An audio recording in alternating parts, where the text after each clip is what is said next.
Mesdames, Mesdemoiselles, Messieurs, bonjour. Encore une fois, merci de suivre votre émission Objection qui reçoit ce dimanche Monsieur Sorna. Cher Sorna, c'est son nom. Bonjour. C'est un plaisir de vous recevoir à l'émission Objection. Merci d'être venu. Bonjour, Omar. Tout le plaisir est vraiment partagé. Alors, pour rappeler à nos auditeurs que l'invité de ce dimanche est le directeur de recherche de l'IRD. L'IRD, c'est l'Institut de recherche pour le développement. Cher Sorna, vous êtes également le chef d'équipe à l'IHU, c'est l'Institut hospitalo-universitaire de Marseille. Alors, parlons de Covid-19.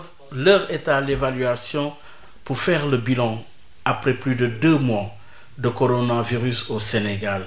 Dites-nous, docteur Sorna, comment travaillez-vous avec docteur Raoul, l'initiateur de l'utilisation de la chloroquine, surtout dans le traitement de coronavirus?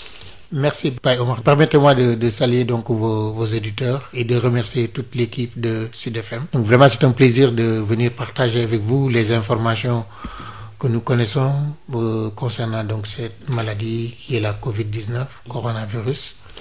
Donc Didier Raoult, moi je travaille avec Didier Raoult depuis 2008. Donc je l'ai connu en 2008, il était venu au Sénégal parce qu'il mettait en place une unité de recherche qu'on appelle une unité de recherche mixte, qui était basé sur les maladies infectieuses, tropicales et émergentes. Donc c'est un grand spécialiste des maladies infectieuses, surtout des maladies tropicales émergentes. Donc il voulait mettre en place une équipe de recherche multidimensionnelle, multisite, avec une équipe orientée vers l'Afrique, surtout l'Afrique subsaharienne. C'est à ce moment qu'il m'a contacté et j'ai dirigé une équipe de l'IRD, donc l'Institut de recherche pour le développement au Sénégal, avec une problématique tournée autour du paludisme principalement et de certaines maladies bactériennes. Et comme il était un grand spécialiste des maladies bactériennes, donc c'est là où nous avons convenu à travailler ensemble et mettre en place par exemple des projets de recherche. Et depuis 2008, il vient chaque année au Sénégal pendant une semaine pour discuter avec moi sur nos projets de recherche que nous mettons ensemble.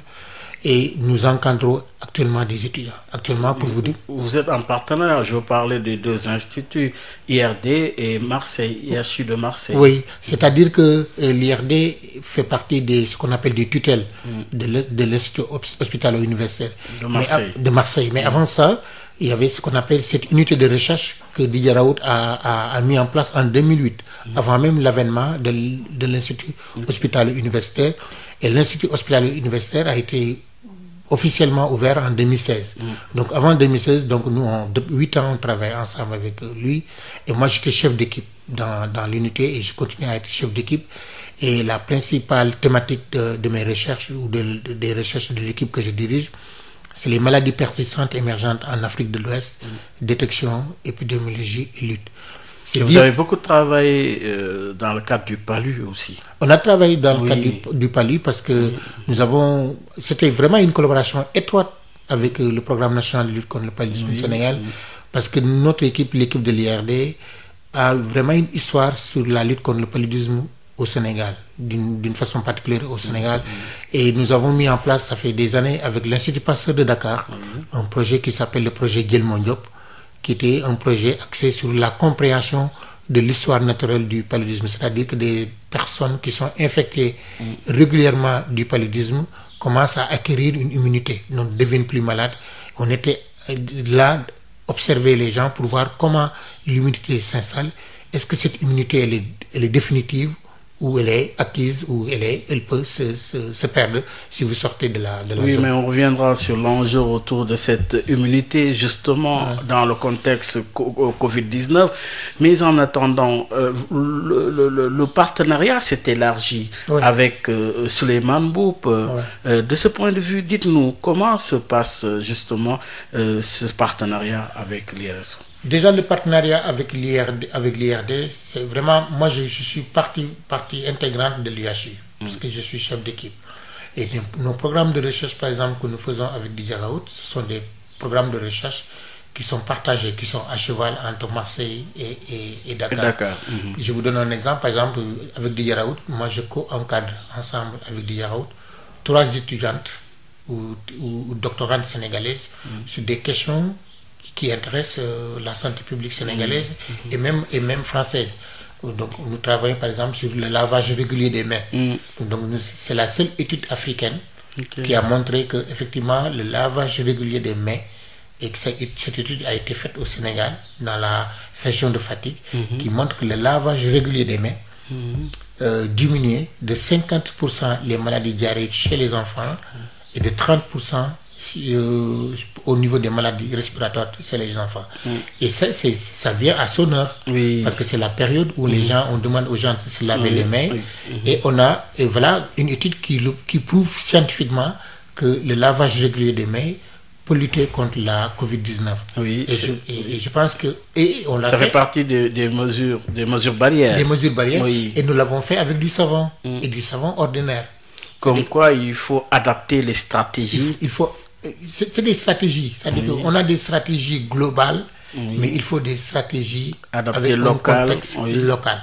Par exemple, ce lavage des mains qui est très simple, très banal, que les gens pensent même que ce n'est pas la peine, peut réduire les maladies respiratoires, dont la Covid-19.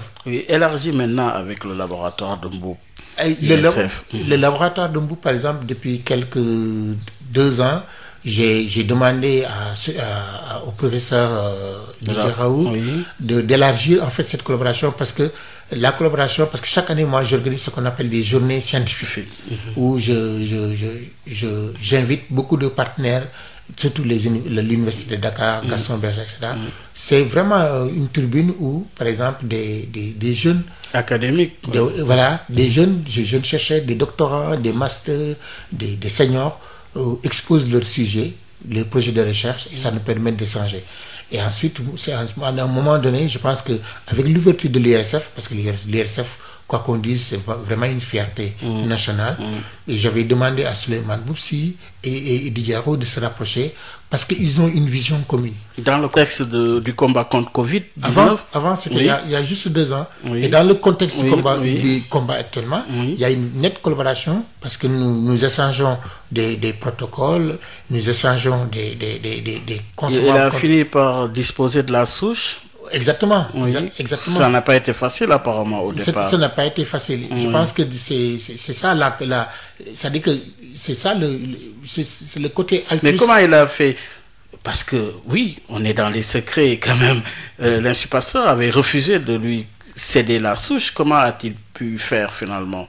Sa souche vient de Marseille. La première souche vient de Marseille. Donc c'est l'Institut hospitalo-universitaire de Marseille qui lui a donné cette souche-là. Donc au départ, ça c'est clair et c'est clair et net.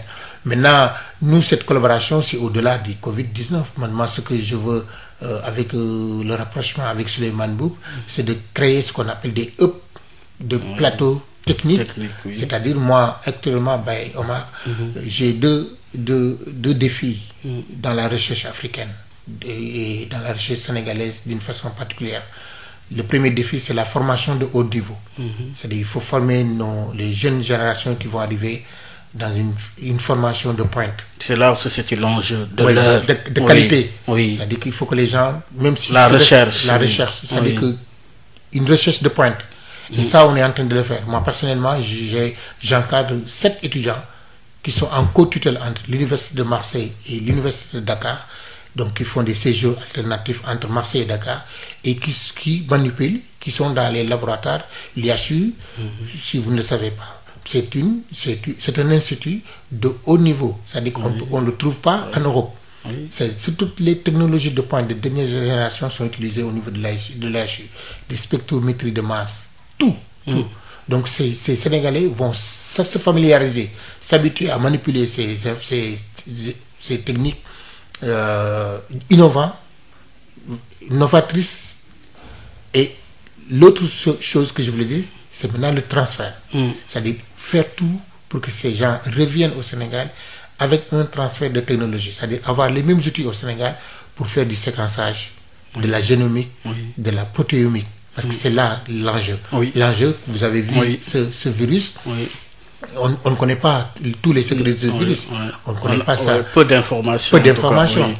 Mais c'est lié à quoi? C'est justement les limites de la science ou des scientifiques. Qu'est-ce qui se passe? C'est des limites, effectivement. Mais ces limites sont adossées à la nouveauté de ce virus. C'est un virus qu'on nouveau. Découvre. qu'on découvre. Oui. Et on est en train de comprendre. Est-ce que c'est le même que soit en Asie, c'est-à-dire en Chine, en Europe, c'est-à-dire en France, en Italie, en Espagne, qu'en Afrique? Est-ce que c'est le même virus? C'est le même. Est-il mutant finalement? Il mute. Oui. Ça, c'est le propre même des virus. Les virus mutent. Donc, c'est ce qu'ils font tout le temps. Maintenant, la question que se pose, c'est-à-dire que le virus qui est en Chine, France, États-Unis, c'est pas le même virus. Ça mute. Mais la mutation, les gens sont en train de chercher, est-ce que ces mutations-là ont un impact sur l'infectiosité du virus, sur la transmission, sur le mode de transmission, sur la gravité ou bien la sévérité du virus, de la maladie. C'est là la question. Mais les virus mutent. Les virus que nous avons actuellement ne sont pas les mêmes. Moi, quand j'ai la dernière information que j'ai eue, le dernier staff que j'ai eu avec Marseille, parce que régulièrement j'ai des staffs en visioconférence avec eux, le chercheur qui est responsable, par exemple, de cette partie avait dit qu'il avait vu au moins une centaine de virus différentes, avec le même coronavirus, avec des mutations.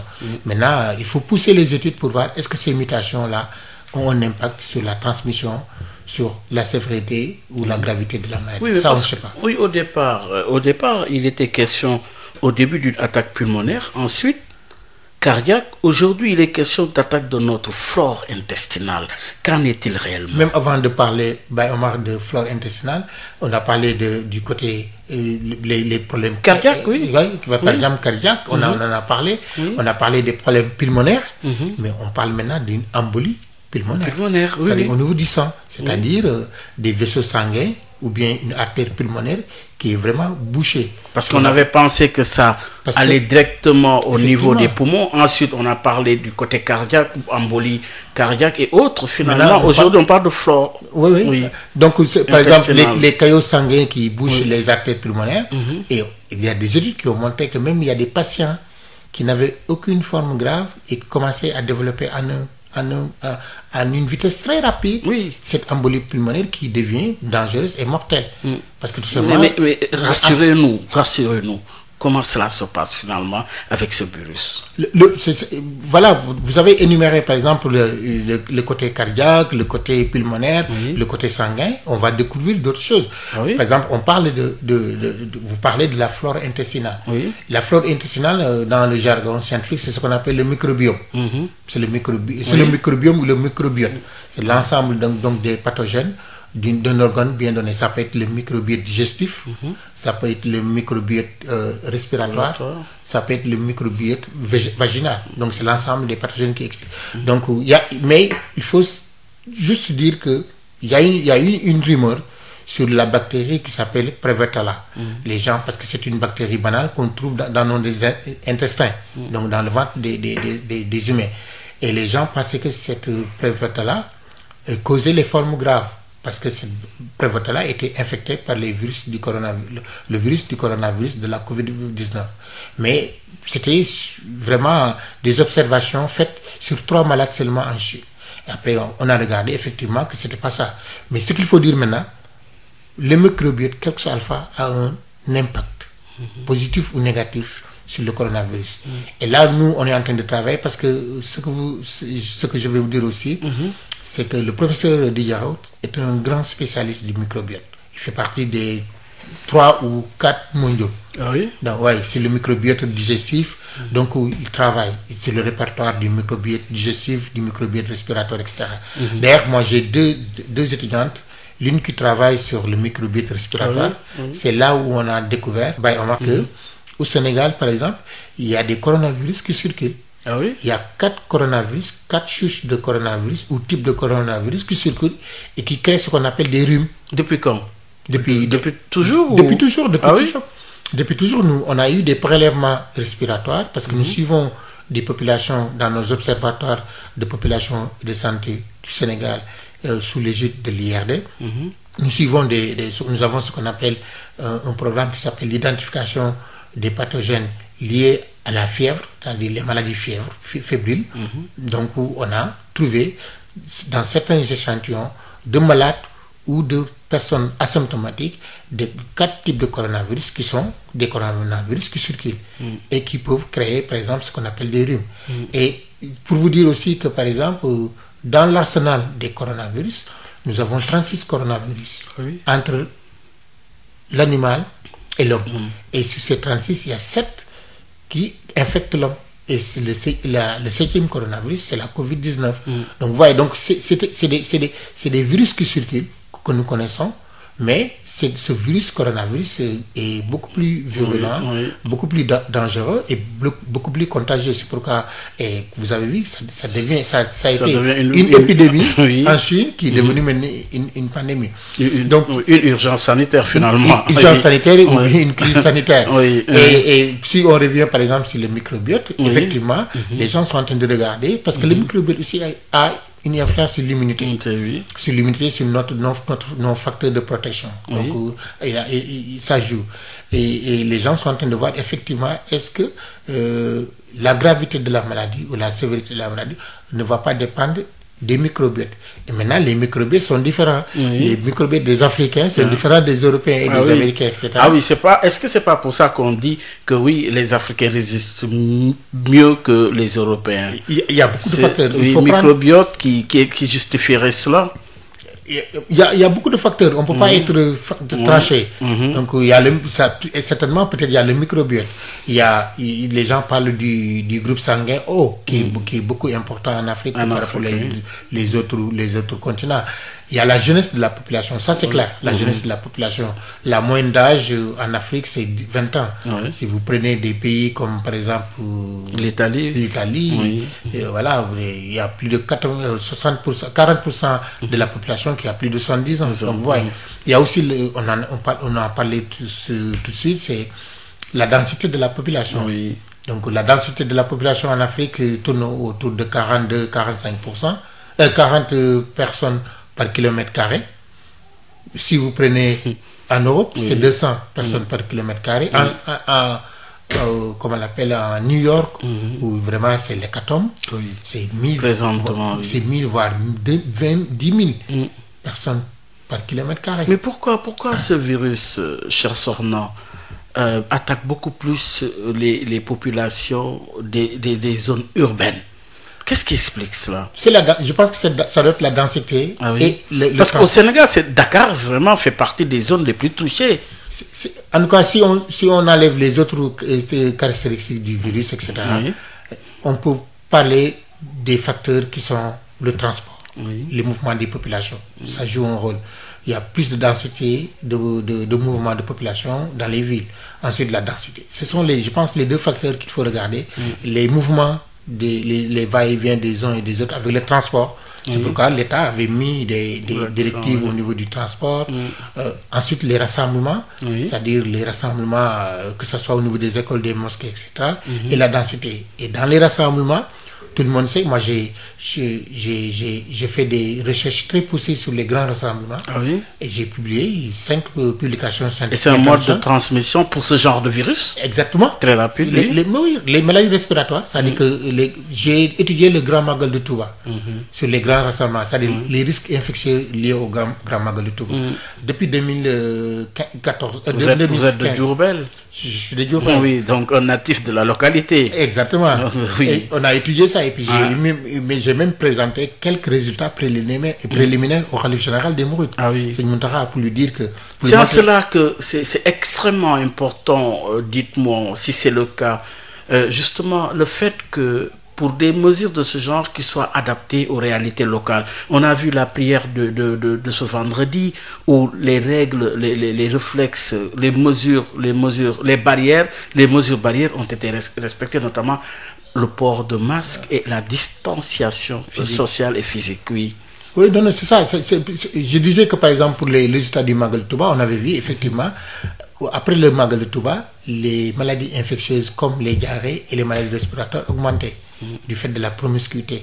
Et on l'a fait, c'était juste pour montrer effectivement que pendant cette période, il faut, comme vous le dites, des mesures barrières, il faut se laver régulièrement les mains, il faut une hygiène corporelle, une hygiène alimentaire, une hygiène des habitations, etc. Tout ça pour montrer qu'effectivement, on doit l'appliquer. On doit l'appliquer et vivre avec le virus. Évidemment. Finalement. Et oui. J'aime bien apprendre à vivre avec le virus. Que de vivre avec ou en présence de. Parce que oui, c'est la littérature. Ouais, hein. Vivre avec le virus, c'est vivre avec le virus. Les plus costauds vont rester, les plus faibles vont mourir. Vous voyez. Le professeur Avocat en parlait dans ses souvent tweets. Alors qu'apprendre à vivre avec le virus, c'est dire, les gars, faites attention, le virus est là. Il est là. Il faut faire attention. Il faut continuer à porter les masques. Il faut continuer à respecter les gestes barrières, se laver les mains, utiliser des mouchoirs jetables, etc. Donc c'est ça. Moi, je préfère apprendre à vivre ou bien être présent à côté du virus en sachant que vous avez le danger à côté, effectivement. Donc c'est juste vraiment pour dire qu'effectivement, on a des études qui montrent effectivement qu'il faut faire attention pour les grands rassemblements. C'est valable aussi pour les marchés. Les marchés, moi je pense que c'est des lieux de rassemblement. C'est beaucoup plus facile de régler les mosquées que de régler les marchés. Les mosquées, c'est une 5 minutes, 20 minutes au maximum de prière. Ensuite, les gens vont partir. Mais regardez un marché qui ne ferme jamais. Par exemple, quand vous habitez à côté, moi j'habite à Liberté 6, Liberté 5, le marché de Castor, c'était 24 heures sur 24, 7 jours sur 7. Il faut réglementer. Moi je pense que même un jour de fermeture est insuffisant.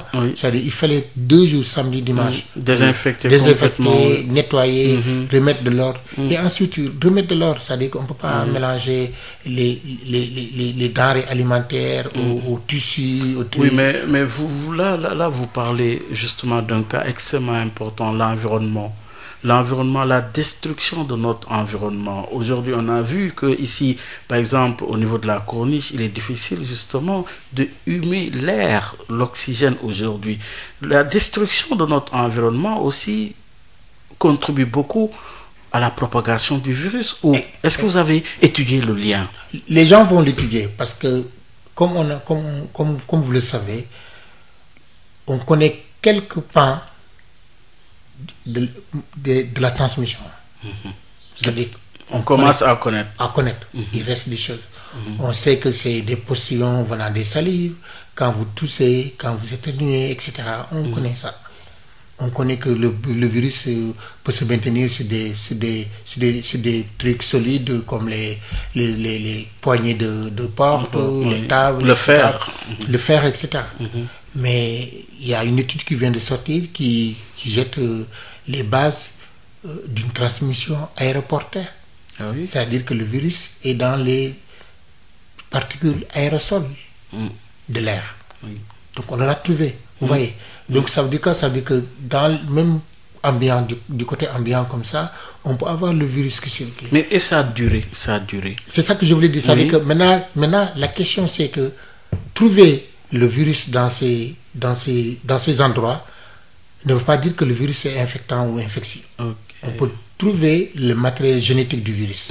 Ils ont trouvé le matériel génétique du virus, mais on ne sait pas pour le moment. Il va falloir faire des expériences pour voir effectivement si ces virus qui sont retrouvés au niveau de l'air, comme ça, qui circulent comme ça, c'est infectieux, donc c'est infectant, donc ça peut contaminer. Et ça, si ça s'avère vrai. Mais maintenant, c'est important de connaître la durée d'infectiologie de ce virus. Oui, tout ça aussi, on est en train de... Parce qu'au départ, les gens disaient que le virus, c'est 14 jours. Et des études ont montré que ça peut aller jusqu'à 21 jours. D'où l'importance de rapidement de tester et d'isoler les gens qui portent le virus pour réduire la transmission, isoler et traiter. Et le traitement aussi réduit la transmission, la contagiosité du virus. Donc c'est ça. Donc tout ça est basé sur les connaissances actuelles. Et ça c'est important parce que c'est un virus qui est très contagieux. Donc faire la rupture de la transmission, des chaînes de rupture de la transmission du virus, c'est important. C'est très important, d'où l'enjeu aujourd'hui des stratégies qui sont définies et adoptées. Alors, on parle d'immunité collective. C'est l'enjeu autour de cette immunité. Qu'en pensez-vous en tant que chercheur? C'est le débat aujourd'hui. C'est le débat. Mais je pense que même les pays qui ont commencé à mettre en œuvre cette Les pays scandinaves surtout, oui. On fait marche arrière. Surtout il n'y a que la Corée du Sud qui a fait un test massif. Il a fait un test massif. Il a isolé les gens qui avaient le virus, les testé, les traité, etc. Les autres ont continué à travailler et ils ont recommencé. Ceux qui ne font pas de tests et qui font ce qu'on appelle l'immunité collective, ce sont les pays scandinaves, la Norvège, la Suède, etc. Mais comme vous le savez, c'est des pays très disciplinés. C'est pas la même chose.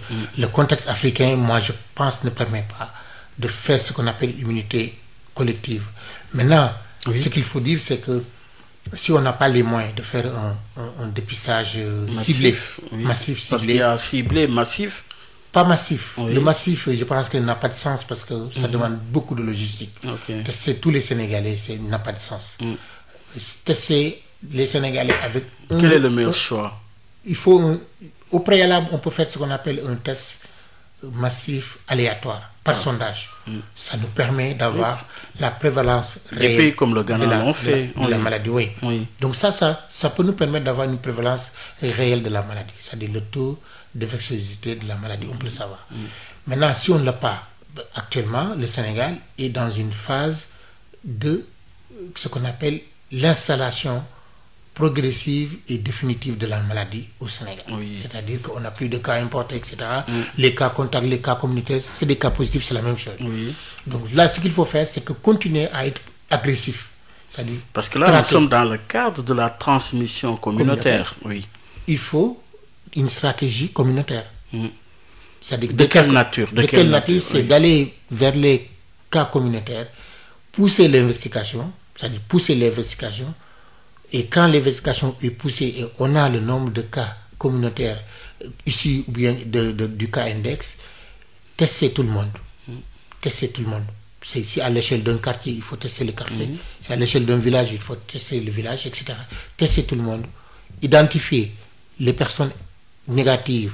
On leur demande de respecter les gestes barrières, continuer à porter le masque, etc., etc.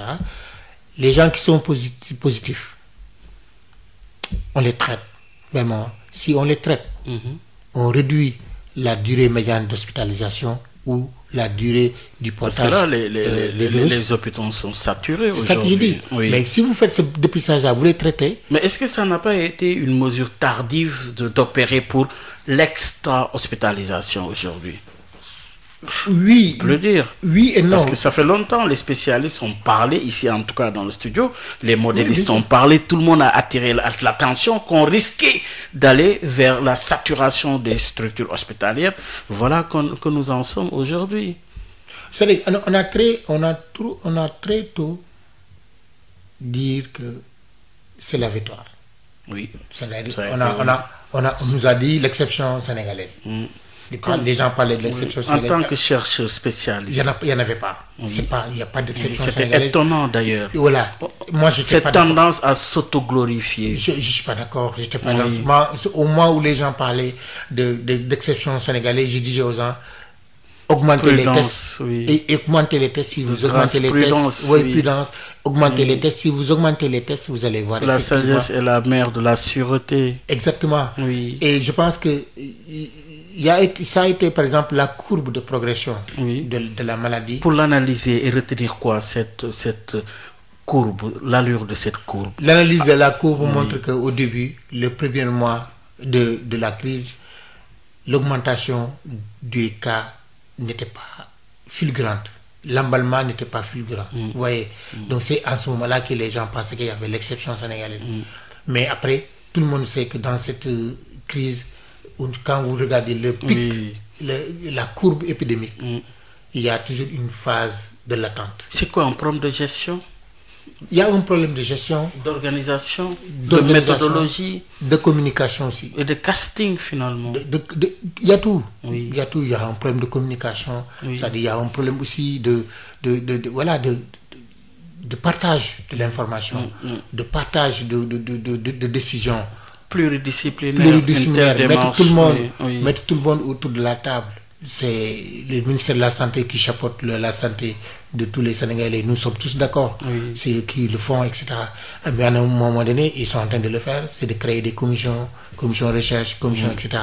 Le ministère de l'enseignement supérieur, de la recherche et de l'innovation est en train de faire. Il a créé ce qu'on appelle un task force.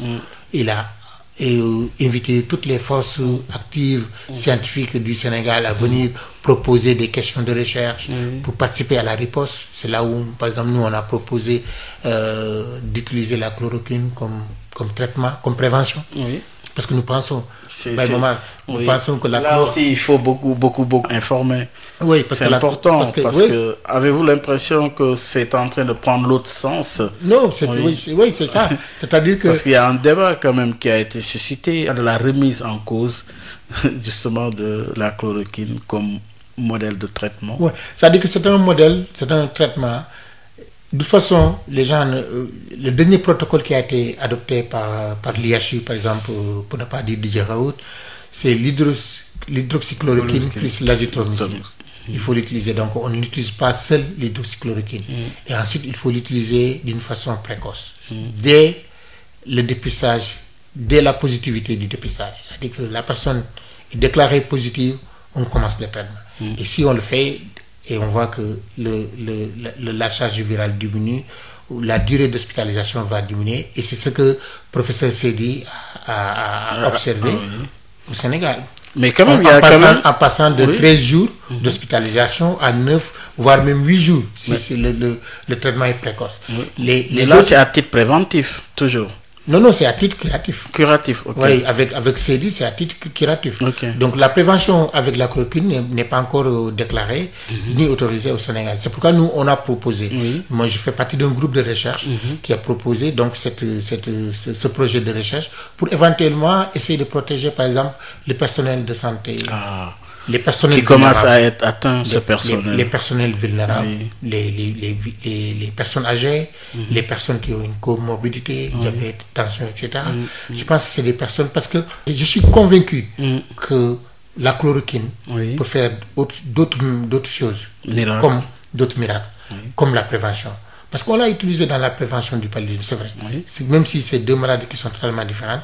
Mais je pense que si ça agit au niveau curatif, au niveau de la charge virale, parce que l'objectif principal de la chloroquine, c'est diminuer la charge virale, je pense que si on le prend sous forme de prévention, ça peut diminuer la charge virale ou ne pas, que la personne n'ait pas de charge virale. Je pense que des personnes vulnérables, on peut leur donner de la chloroquine d'une façon générale, comme on l'a fait avec le paludisme. À quelle dose? C'est pas de la prescription, mais à quelle dose? Non, c'est pour permettre à nos auditeurs aussi de mieux comprendre. C'est les doses utilisées dans la prévention du paludisme. C'était 100 mg par jour. C'est ce qu'on utilisait. On donnait un comprimé de 100 mg par jour, journalièrement, pendant la période de transmission du paludisme. Et ça, on peut le faire du copier-coller, comme même si je n'aime pas le terme, mais on peut le faire dans le cadre de la Covid-19 du moins, pour regarder effectivement si c'est pertinent, oui ou non. C'est un essai seulement. Oui, un essai seulement, dans le cadre de la prévention. Mais alors, une étude quand même qui a été publiée par le British Medical qui démontre que la molécule n'apporte aucune amélioration aux malades atteints du SARS-CoV-2. Si vous utilisez la chloroquine ou l'hydroxychloroquine pendant les formes graves, il n'y aura pas d'impact. Forme grave, par exemple, quand ça devient grave, c'est-à-dire que quand ça devient sévère, quand la maladie est sévère, c'est-à-dire que la personne est sous aspirateur ou en réa, ou intubé, par exemple, ou voilà, tous ses organes vitaux ne marchent pas correctement, par exemple, les reins ne marchent pas, les poumons, voilà, etc.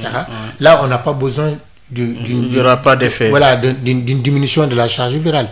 On a besoin juste que les organes vitaux redémarrent, marchent, avant de faire quoi que ce soit. Ça ne marche pas. Donc les gens qui utilisent, ou bien les équipes, ou les cliniciens qui utilisent cette combinaison au niveau des formes graves n'auront pas de résultats satisfaisants. Par contre, si on l'utilise, et c'est ça ce qui se fait en Afrique, au Sénégal, au Maroc, en Algérie, en Tunisie, au Burkina Faso, c'est d'utiliser, et tout récemment maintenant la Guinée a adopté ça, c'est de l'utiliser pour les formes simples. Et surtout aussi les formes simples et les formes asymptomatiques. Et comme je l'ai dit, ça permet de réduire la transmission. Donc le débat sur la chloroquine va continuer. C'est un débat scientifique intéressant. C'est pourquoi les Africains doivent participer à ce débat en testant. Oui. C'est-à-dire, au lieu de dire, oui, c'est des études qui viennent de Chine, d'Italie, etc. Il faut tester, il faut faire des essais cliniques. Il faut tester pour participer et prouver qu'effectivement, que dans le contexte local africain, ces combinaisons marchent ou ne marchent pas. Oui, on est dans le cadre des remèdes. On y reste, par exemple, avec l'artémisia qui est en cours. Alors, espoir ou inquiétude, l'artémisia? Espoir, moi je dis espoir en tant qu'Africain. La chloroquine, bien sûr. Espoir en tant qu'Africain. C'est des remèdes, oui. Oui, espoir en tant qu'Africain et en tant que panafricain. D'avoir, par exemple, en Afrique, qu'on sorte quelque chose qui peut soulager la population africaine. Ça, c'est de l'espoir. Mais est-ce que c'est un médicament? Mais mon inquiétude, c'est ça. Oui. Mon inquiétude, est-ce que la réponse? C'est pas un médicament pour moi. C'est un remède. Ah oui. C'est un remède. Quelle est la différence entre le remède et le médicament? C'est un remède parce que les médicaments, puisque la finalité, c'est le soulagement du patient. Oui, non, mais le médicament, il y a toute une procédure. Il y a ce qu'on appelle les phases précliniques pour voir la composition, la posologie, le dosage. Est-ce que c'est toxique, la toxicologie, la pharmacologie, comment ça se dissout dans l'organisme, comment ça réagit, etc. Donc, un médicament a ces phases précliniques. Il y a aussi la phase clinique. Oui, la tolérance. La tolérance, il y a la clinique, donc le test au niveau des animaux, ensuite au niveau de l'homme, l'efficacité. Ensuite, il faudra être prudent avec le groupe de recherche de pouvoir tester ça chez les animaux avant de le faire chez les êtres humains. Donc après maintenant, si toutes ces étapes-là sont franchies, il faut maintenant avoir ce qu'on appelle le risque-bénéfice. Parce que chaque médicament a ce qu'on appelle bénéfice et risque, parce qu'il n'existe pas de médicament avec un risque zéro. Ce remède, pour le moment, il l'appelle un remède secret. Ah oui? C'est-à-dire qu'il y a la composition de l'artémisia, le reste, on n'en sait rien. Les Malgaches, on dit, effectivement, ils gardent la propriété intellectuelle, la confidentialité de ces produits-là. Parce que certainement, ils vont faire une licence, brevet, etc. Donc, comment on peut utiliser un produit où nous ne connaissons pas toute sa composition? C'est pourquoi je magnifie en fait la direction du médicament avec le professeur Yérim Diop qui dit effectivement on va accompagner la pharmacie de la pharmacie des médicaments qui dit oui, on va l'accompagner, nous allons prendre le produit, donner ça à nos différents spécialistes, les chimistes, les toxicologues, les pharmacologues, etc. vont regarder ce produit, nous dire la composition, vont regarder ce produit pour voir est-ce qu'il y a des métaux lourds comme l'aluminium, comme le mercure, etc. Et ensuite, toutes ces phases-là sont OK. Maintenant, on fait ce qu'on appelle des phases précliniques, c'est-à-dire des tests in vitro, des tests chez le rat ou la souris, c'est-à-dire voir si c'est toxique ou non. Et ensuite, maintenant, venir au niveau des cliniciens chez l'humain. Vous voyez que toutes ces phases-là... Il faudra du temps, hein? C'est du temps. Et c'est du temps. Et si peut-être que les gens vont, comme dans ce gouvernement, on parle de fast track, oui. Oui, c'est-à-dire aller très vite. Peut-être on va utiliser ce modèle de fast track pour aller très vite. Mais il ne faut pas confondre vitesse et précipitation.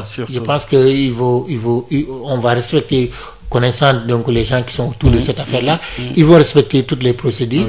Maintenant, si on arrive à tester d'une façon rigoureuse en respectant toute la réglementation des bonnes pratiques cliniques de tests d'un vaccin ou d'un médicament, si à la fin de la course, c'est-à-dire ce qu'on appelle résultat des courses, le traitement est efficace, on l'utilise pour tout le monde et ce sera pour le bonheur de l'Afrique. Avant de venir justement au chapitre du vaccin, parce qu'il y a une recherche effrénée vers le vaccin. Alors, pour rappeler à nos auditeurs que nous recevons Cher Sornan, il est biologiste, mais Cher Sornan aussi est le directeur de recherche à l'IRD, à l'Institut de recherche pour le développement, chef d'équipe à l'IHU, c'est l'Institut hospitalo-universitaire de Marseille, pour préciser. Alors, Cher Sornan, justement, on parlait de l'évolution de la courbe à Covid-19. On a expliqué un peu où nous en sommes aujourd'hui au Sénégal. Les stratégies qui sont adoptées, maintenant, c'est l'extra-hospitalisation. On était en train de se demander est-ce que c'est la bonne mesure, mais de plus en plus nous observons un taux de guérison assez important. Quelle appréciation faites-vous entre 23 morts, le nombre de décès, 23 morts aujourd'hui.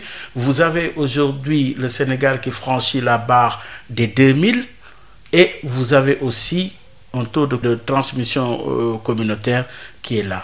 Alors, quelle appréciation au regard justement de ces chiffres? Je pense que la stratégie, la première stratégie qui était de bien surveiller donc, et d'isoler les cas contacts au niveau des réceptifs hôteliers, ça a été une bonne chose parce que le fait de les isoler et puis quand ils sont positifs, on les traite dans les centres de traitement, ça c'est une bonne stratégie. Maintenant, il fallait au niveau de ce qu'on appelle la prise en charge extra-hospitalière, ça on est obligé de le faire à un moment donné. Et par exemple, l'IHU Marseille avait donné vraiment une belle leçon au monde scientifique, au monde scientifique. C'est-à-dire que quand les personnes sont positives et ils sont asymptomatiques, c'est-à-dire ils n'ont pas de signes. Je pense qu'avec cette maladie respiratoire, il faut essayer de relativiser beaucoup de choses. Pas banaliser, mais relativiser beaucoup de choses. C'est-à-dire c'est des gens qui sont asymptomatiques. On peut leur donner le médicament, le traitement et les suivre à domicile. Suivre à domicile ou suivre dans une structure hospitalière, mais très légère. Parce qu'ils ont besoin juste de ça, de se reposer, de manger. Parce qu'à ce niveau-là, c'est juste l'observation. C'est l'observation. Donc ça veut dire que on pouvait le faire depuis le début de l'épidémie. Donc ça, je pense qu'ils sont en train de le faire parce que tout simplement, bientôt, on n'aura pas les moyens d'hospitaliser tout le monde dans les structures hospitalières. Et comme ils l'ont dit, si vous regardez les responsables de cette crise de la Covid-19, ils ont dit effectivement qu'ils ne voulaient pas avoir des hôpitaux Covid-19 où les gens sont vraiment débordés par les malades de Covid-19 où d'autres pathologies ne sont pas prises en charge et ça sera compliqué. Donc c'est pourquoi je pense qu'ils sont en train de réadapter leur stratégie en fonction du contexte actuellement d'une augmentation exponentielle de ces cas confirmés. Et comme vous l'avez dit, depuis maintenant une semaine voire 2 semaines, on a le cap maintenant des 100, 90, 190. C'est 10,5 en taux de positivité. Exactement. Donc il fut un temps, on est même allé jusqu'à 19%. C'est-à-dire que 177 personnes positives en une journée. Donc on est obligé, même si le taux de guérison est toujours acceptable, parce que ça tourne autour de 30-35%, donc c'est presque un très bon taux au niveau africain et au niveau mondial. Je pense qu'on est obligé d'adapter les stratégies. Et vous voyez les cas contacts qui ont été hospitalisés, pas hospitalisés, mais qui ont été logés dans les réceptifs hôteliers, on va les sortir. Parce qu'on n'a pas besoin, effectivement, je pense que pour les cas contacts, on n'a pas besoin de les mettre dans les hôtels. On peut les mettre on peut les laisser dans les maisons, leur donner des directives et même participer à la vie de cette famille-là.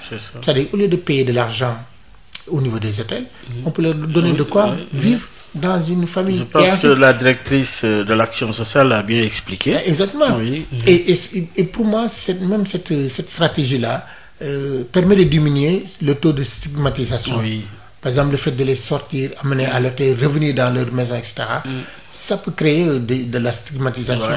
Et si on les reste dans leur local, etc., dans leur quartier, ou bien dans leur village, c'est moins visible, etc.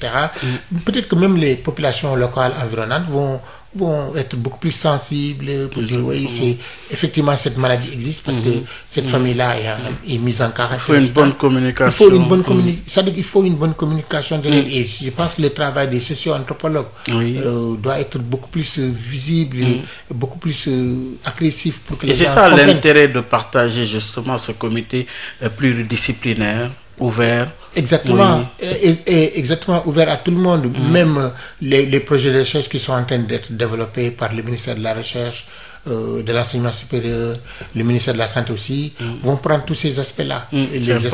Les aspects de genre, les aspects de famille, de société, de contexte culturel, etc.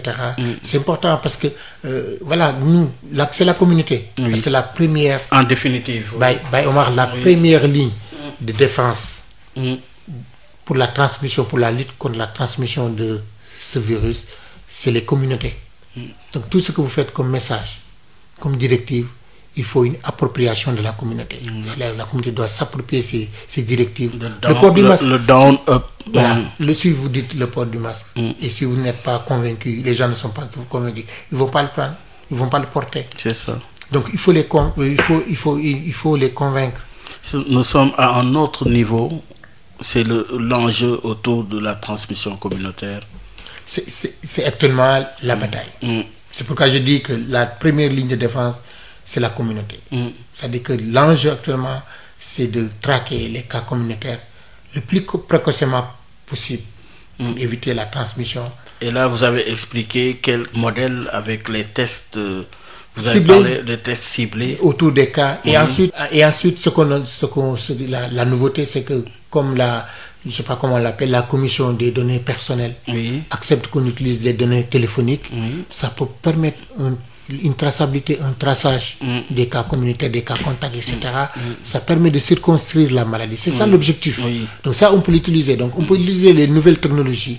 Ça, pour permettre, parce que cette maladie-là va rester. Va rester encore, c'est dans le temps. Va rester dans le temps. Mais cher Sorna, docteur Cher Sorna, le débat c'est aussi le pic. Sommes-nous dans le pic présentement? On n'est pas dans le pic. On n'est pas dans le pic, on est dans une phase ascendante de la courbe. Il y a la courbe épidémiologique ou la courbe épidémique, c'est une représentation graphique ou visuelle des nombres de cas confirmés. Vous êtes aussi épidémiologiste. De cas confirmés ou des nombres de cas de décès, de guéris, etc. C'est une représentation graphique et qui est artificielle, mais qui est visible. Vous voyez. Et si vous le regardez, il y a des parties. Il y a le début de l'épidémie. Il y a le maximum de l'épidémie, c'est là où on parle de pic ou de plateau. On n'en est pas encore là. On n'est pas encore là.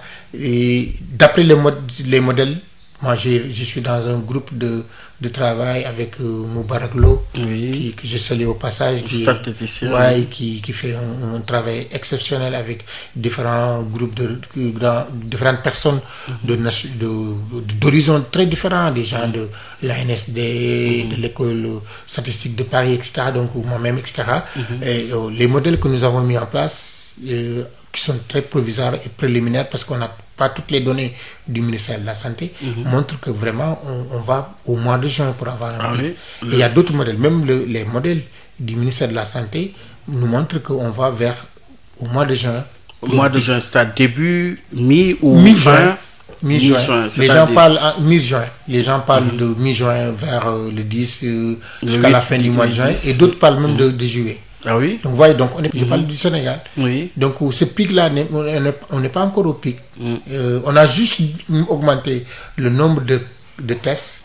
Donc quand on augmente le nombre de tests, il y a le nombre de cas confirmés qui augmente, donc le nombre de guéris, le nombre d'hospitalisations augmente, etc. Mais on n'est pas ça. Et puis je pense qu'avec cette maladie, au Sénégal, peut-être qu'on n'aura pas un pic, mais on aura un plateau. C'est-à-dire un truc qui va stagner à un moment donné avec une stabilisation du nombre de cas et ensuite qui va après certainement diminuer. Oui, mais jusqu'à quelle échéance? C'est ça l'enjeu. Si on est en phase avec le président de la République du Sénégal jusqu'en septembre. Oui. Il a dit. Mais non, parce qu'avec ces décisions qui sont prises, notamment la reprise des cours, parce que nous sommes dans le cadre justement de la reprise des activités, la reprise des cours, notamment pour les classes d'examen pour le 2 juin. Est-ce que ces décisions pour vous sont des décisions adaptées à cette réalité de dynamique ascendante de la cour? Si on raisonne sur le plan scientifique ou bien sur le plan médical, on ne peut pas comprendre cette décision. Ah oui? Parce que tout simplement, on ne peut pas faire un assouplissement des mesures au moment où les cas augmentent. On est à la phase ascendante de la courbe épidémique. Donc ça se comprend pas. Donc sur le plan scientifique, ça se comprend pas. Par contre, on peut le comprendre sur le plan économique. sur le plan social. Et sur le plan socio-économique, c'est ça, on peut le comprendre. Parce que les derniers chiffres de la NSD montrent que 97% de la population sénégalaise est dans l'informel. L'activité économique est adossée à un secteur informel. Donc, qui dit informel dit déplacement, transport, sortir journalièrement, chercher la dépense quotidienne, amener ça au niveau de la famille, etc. Donc, ces gens-là, je pense qu'à un moment donné, il fallait les laisser travailler un peu, parce que sinon, c'est vers la catastrophe, vers la famine, etc. Et moi, on m'a envoyé des vidéos venant, par exemple, des zones maraîchères du Sénégal, où, par exemple, nos légumes, nos choux, nos piments, etc., sont en train de pourrir, etc. Donc, vous voyez. Donc, je pense que là aussi, c'est important. Parce que ce n'est plus une crise sanitaire uniquement. C'est une crise sanitaire, c'est une crise économique, c'est une crise sociale, etc. Et là, et si on continue comme ça, au niveau familial, au niveau de la société, il y aura des ruptures, il y aura des problèmes au niveau des familles, parce que les gens ne vont pas manger, etc. Donc, ça cause un problème. Donc, les gens ne vont certainement pas respecter les décisions, parce que les gens vont dire, nous, on n'a pas de quoi à manger, il faut qu'on sorte, etc. Donc, sur le plan religieux aussi, ça se comprend, parce que bon, on est au mois de Ramadan, c'est la prière, etc., etc. Mais moi, là où j'attends, moi, le gouvernement, c'est, on est d'accord ou on n'est pas d'accord, il faut accompagner ces mesures-là. Il faut des mesures d'accompagnement à tous les niveaux. Au niveau des écoles, il faut des mesures d'accompagnement. Il faut rassurer la population. Si on ne rassure pas les parents d'élèves, les gens ne vont pas lâcher les gosses au niveau des écoles. Il faut rassurer les gens qui doivent venir prier dans les mosquées, il faut les rassurer, il faut avoir des mesures d'accompagnement. Et là, dans les mosquées, c'est très important, parce que la tranche d'âge, c'est une population âgée. Donc, les gens qui fréquentent, comme vous le voyez, moi chez moi, le quartier où j'habite, les gens qui fréquentent les mosquées, c'est des personnes âgées. Maintenant, par exemple, vous avez d'aucuns qui ferment, d'autres qui ne ferment pas les mosquées. Donc là, au moins, comment analysez-vous justement cette situation? Moi, je l'analyse. Moi, je pense que, Omar, comme je le dis souvent, la santé, c'est une affaire personnelle, avant d'être une affaire collective. Chacun va prendre en charge sa propre santé, la santé de sa famille, de ses enfants, etc. Donc, à un moment donné, les gens vont prendre une décision individuelle, après maintenant, qui va avoir des répercussions sur des décisions collectives. Je pense que les personnes qui gèrent des grosses mosquées, je ne parle pas de Massalikul Jinaan où le ndigal du Khalif est très fort, le ndigal des gens qui sont à la tête de la mosquée, c'est un ndigal qui est très fort, les gens sont obligés peut-être de respecter, mais des grandes mosquées où les gens vont venir plus de 4000, 3000, 100, 200 personnes, ce sera difficile de faire.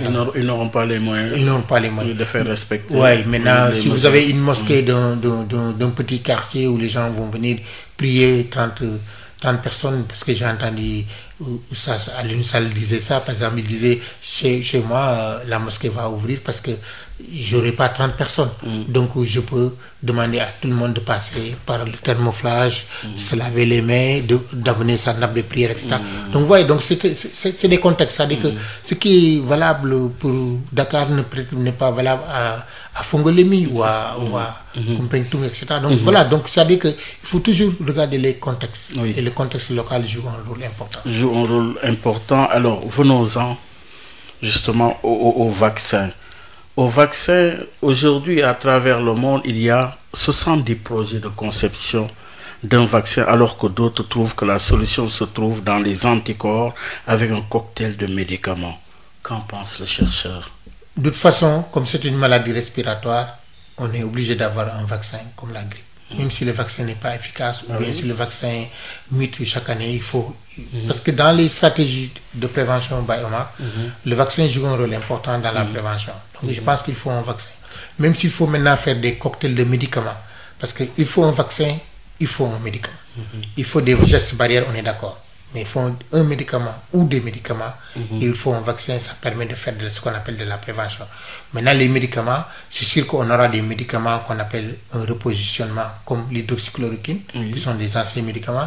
Et je t'informe qu'il y a d'autres médicaments qui qui sont à l'essai, oui. d'autres antiparédiques comme par exemple, il y a d'autres antiparasitaires comme l'ivermectine qui a fait beaucoup de succès sur la lutte contre l'onchocercose par exemple. Il y a d'autres médicaments, la mefloquine, la tesonate, etc. Ça fait partie du débat et des recherches qui vont être menées. L'Institut Pasteur est en train de faire aussi d'autres médicaments, des anticorps, etc. Tout ça. C'est important. Ce que je voulais dire, c'est que l'Afrique ne doit pas être hors jeu. Oui. Hors jeu de cette... C'est clair. De ce, voilà. L'Afrique doit participer. Mais là, on apprend que l'Institut Pasteur de Paris travaille sur un médicament contre la rougeole, modifié, et que les résultats sont attendus pour bientôt. Alors, c'est la recherche effrénée pour freiner la propagation, alors que l'OMS annonce que pour les vaccins soient mis en vente, il faut 12 à 18 mois. Alors, docteur Chersorna, venons-en à l'actualité avec la polémique suite à la déclaration de Sanofi. Je parlais de laboratoire Sanofi. Selon vous, le vaccin doit-il être distribué gratuitement ou mis en vente compte tenu de la dimension de la pandémie? Oui, parce que je pense que déjà la première polémique, c'est la disponibilité du vaccin. C'est ça. Donc les grands chefs de Sanofi, le président et le directeur général, ils ont dit le premier pays à être servi, ce sera les États-Unis. Mais est-ce que c'est pas pour un peu adoucir le grand Trump? Oui, c'est ça, parce que les positions de grand Trump. Le premier donateur de cette affaire de Sanofi, c'est les États-Unis. C'est ça. Mais ça, il ne faut pas le dire. C'est-à-dire que c'est comme si il y a des peuples qui sont beaucoup plus importants que d'autres. Alors que vous avez su la position, par exemple, du président sénégalais sur la question. Oui, parce que c'est pas normal. Parce que il faut rendre gratuit ce vaccin. Parce que déjà la disponibilité, quand le vaccin sera disponible, il faut qu'il soit disponible partout. En Europe, en Afrique, aux États-Unis. Il faut que ça soit disponible partout. Donc, c'est pas les premiers services sont les États-Unis, non. Même s'ils ont mis beaucoup de sous. Je rappelle que Sanofi n'est pas seulement aux États-Unis. Sanofi est implanté dans 32 pays. Oui. Et dont des pays africains. Même au Sénégal. Voilà, vous voyez. Donc, je pense que c'est une occasion pour les ministres, comme l'Assemblée générale de l'OMS va avoir lieu bientôt. Je pense que c'est en cours d'ailleurs. Et c'est une occasion pour les ministres de la Santé, des ministres africains de la Santé, de se lever et de porter la voix en disant que nous devons partager l'Afrique, le monde entier, l'Europe, les États-Unis doivent partager toutes les connaissances, que ce soit des connaissances techniques, scientifiques, abouties, vaccins ou médicaments, on doit le partager équitablement pour tout le monde. Que ce soit des tests rapides qui seront découverts, des tests de diagnostic, des médicaments, des vaccins. Et même si on doit les acheter, il faut les acheter à un prix coûtant. Il ne faut pas mettre dedans des bénéfices. Oui. C'est ça. Mais finalement, ce débat, est-ce que ce n'est pas un débat de laboratoire aujourd'hui, ce vaccin? Oui, mais c'est un débat de laboratoire. Mais je pense qu'après, les pays sont souverains. Et l'OMS, c'est là où moi j'attends l'OMS. C'est-à-dire l'OMS veut dire, même si c'est un débat de gros sous, parce que ce qu'il faut dire aussi, c'est vrai que la recherche-développement, c'est une recherche très très très chère. C'est-à-dire la recherche-développement, c'est-à-dire la recherche tournée vers la découverte de vaccins, de médicaments. Ça c'est cher, c'est vrai. Mais c'est pas un motif valable maintenant par rapport à ce qu'on appelle la mondialisation. C'est-à-dire que le monde est devenu un village planétaire. Donc il faut partager les ressources, il faut partager les connaissances. C'est pourquoi je pense que le fait que Macky Sall fait la défense en disant effectivement il nous faut un vaccin contre la Covid-19 gratuit. Si ce n'est pas gratuit, au moins un coût vraiment faible pour ça. Parce que nous tous, nous allons participer à la connaissance, à la distribution, à la connaissance de cette Covid-19-là. Je pense qu'il faut qu'on continue comme ça. Malheureusement, l'Afrique ne participe pas à un taux raisonnable sur la découverte des vaccins. Ça, c'est dommage. Et ça, c'est une volonté politique africaine. Il faut que nos chefs d'État nous aident à investissent dans la recherche. Dans la recherche. Oui. Investir dans la recherche, mettre des structures de recherche de pointe adossé à des universités. C'est bon, c'est beau de créer des universités partout. La matière grise est là. Oui, en créant des universités, il faut créer des structures de recherche, que ce soit à tous les niveaux. Recherche biomédicale. C'est désormais, c'est maintenant le défi. C'est le défi. Oui. Et cette maladie est en train de revisiter nos attitudes. Oui. Il faudra certainement tirer les leçons de ce Covid-19, de ce coronavirus. Dr Cheikh Sorna, pour rappeler à nos auditeurs que Dr Cheikh Sorna est directeur de recherche à l'IRD, mais il est chef d'équipe à l'IHU, l'Institut hospitalo-universitaire de Marseille. Le mot de la fin, les leçons à tirer de ce Covid-19. Dr Cheikh Sorna, certainement à mi-parcours, que retenir de ce virus? Ce que je retiens de ce virus, c'est qu'il faut remettre dans l'agenda de tous les pays africains, dans l'agenda des priorités, la recherche scientifique. Les infrastructures, le fait de construire les infrastructures, le fait de booster l'économie, c'est des priorités. Mais la recherche scientifique est une priorité. Et le coronavirus vient de nous démontrer ça à tous les niveaux. Même les pays développés sont en train de revoir leur stratégie de recherche scientifique. Parce que c'est ça, il faut de la connaissance. Il faut partager la connaissance. Il faut publier. Il faut encadrer les jeunes. Il faut faire du transfert de technologies de pointe pour mieux comprendre les maladies émergentes. Parce qu'on est en train de détruire notre écosystème. Et c'est notre écosystème qui maintient tous ces virus, toutes ces bactéries, etc.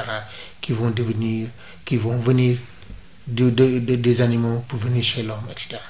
Ensuite, je pense qu'il faut un leadership africain pour tout ce qui est le partage de la connaissance, que ce soit des tests, des diagnostics rapides, que ce soit des vaccins, que ce soit des médicaments. Il faut travailler, il faut partager l'information. Il faut une volonté politique aussi, c'est-à-dire que la recherche, la politique, l'économie, tout ça, normalement, on doit l'entourer avec une connaissance, la connaissance.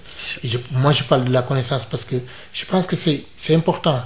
Et quand vous voyez au Sénégal, le coronavirus arrive, on commence à parler de respirateurs. Des techniciens, des polytechniciens, en quelques jours, créent des respirateurs. Des gels hydroalcooliques faits maison au Sénégal. Ça veut dire quoi? Ça veut dire que les capacités sont là. Il faut les valoriser. Il faut les valoriser, les capacités sont là. En tout cas, ce virus nous a révélé l'état de nos structures, mais beaucoup d'enseignements à tirer justement de ce virus. On aura l'occasion, Dr Cheikh Sorna, de revenir sur les enseignements à tirer, les enseignements post-coronavirus. En tout cas, ça a été un plaisir de vous recevoir à l'émission Objection pour rappeler à nos auditeurs qu'il était l'invité de ce dimanche, Dr Cheikh Sorna. Il est le directeur de recherche à l'IRD. L'IRD, c'est l'Institut de recherche pour le développement. Vous êtes également chef d'équipe à l'IHU, l'Institut hospitalo-universitaire de Marseille. Merci beaucoup.